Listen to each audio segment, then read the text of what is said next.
On a farm in southern Queensland, this process has already started. Once overgrazed and eroded, the property is becoming commercially viable again through the broad-scale permaculture system it has installed. It produces not only a fruit harvest, but also rare timbers lost from generations of logging. The land is dotted with ponds and waterways, and within them an aquaculture has been installed. Native species coexist with commercial crops.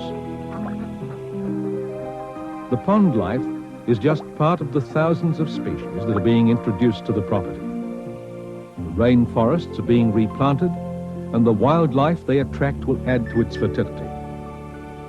The design here is to plant these small palms and ferns so that this will become a very broad corridor. Already, some of the rainforest birds, like the megapodes, the scrub turkeys, are moving in here.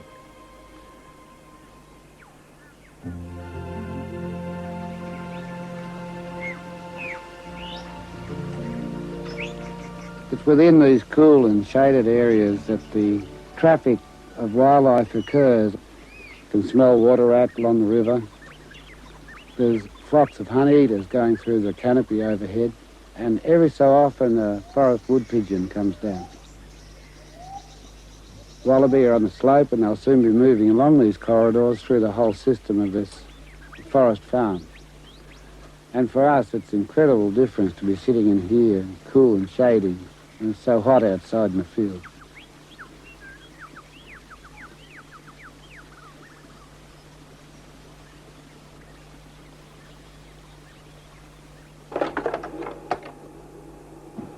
It's kind of like the end game in any yard land. Yeah, last act is the goats, right. Yeah, when you see goats, you know, in the end of it.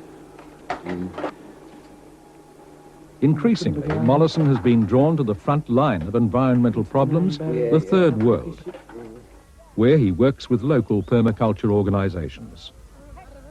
Many cultures, such as most of the Indian subcontinent and Africa, went directly from hunter-gatherer societies to agriculture, and agriculture is perhaps the final desertification of those continents. The causes of famine and want in those societies are because they didn't have this gardening instruction, and they didn't make that gradation from hunter-gatherers to gardeners. When I returned after finishing my college, I got into working with the mainstream agriculture thing, and without realizing the fact what I was doing. When I heard about Bill Mollison and his work, I read his books, and I felt that I was not doing justice to myself and to the country and to the people. So we started the farm with the idea to do something with the people, learn from them, and show them to build on what they have already.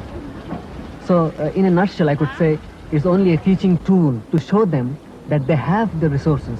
What we need is to place them together, put things in the right place. We need a little input from outside in terms of finance, and at times with the little inputs of information where we could do things ourselves. Our own people could do it. Mollison has influenced projects in Africa, Asia and Latin America. While many would see this as a charitable aid program, Bill believes that these projects are models that the first world will need when the crunch comes for us. What counts in Nepal and India is that they have years of ground experience and history and tradition to draw. And it's time to get these highly skilled and experienced people to the first world, where they can teach people how to look after themselves, how to feed themselves, how to save energy. Most permaculture designers have already learnt these skills. Max Lindegger is the architect of Crystal Waters, an entire community planned along permaculture lines.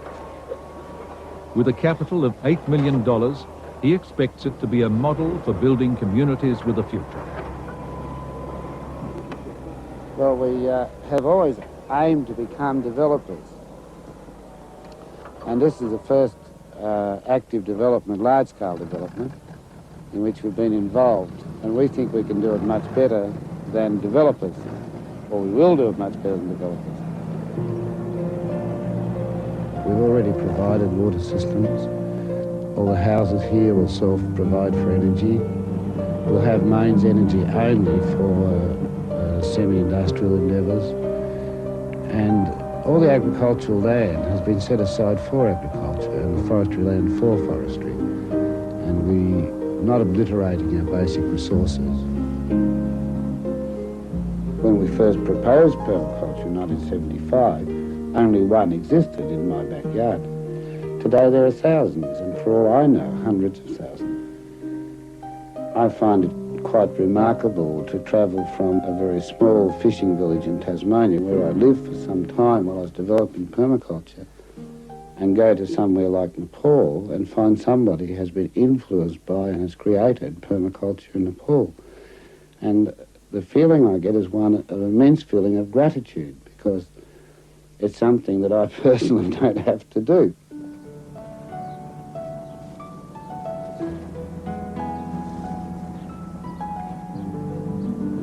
It's time to stop fiddling about and regarding this as a peripheral activity, things like permaculture, calling it an alternative activity, calling it names in effect.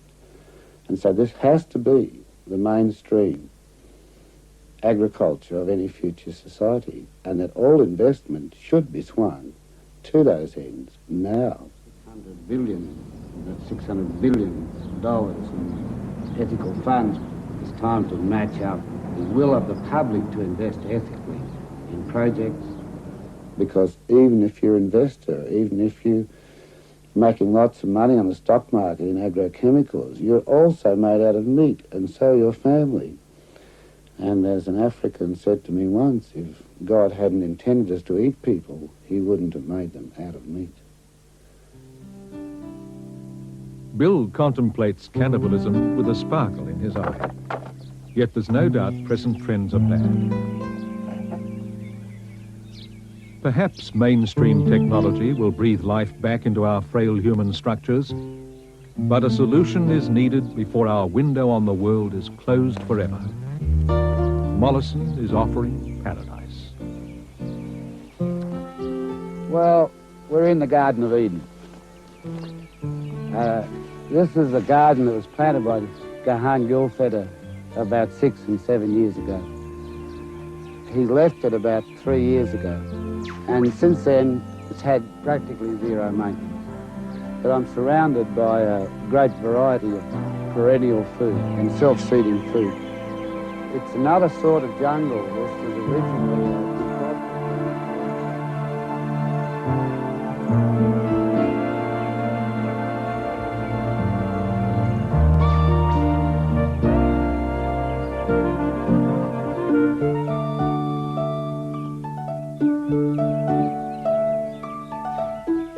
avocados at head level, avocados at ground level,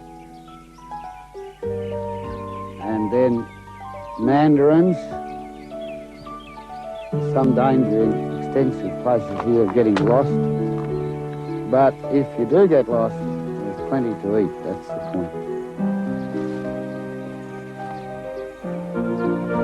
This is one of the very few sites in the subtropics which was originally well designed and planted.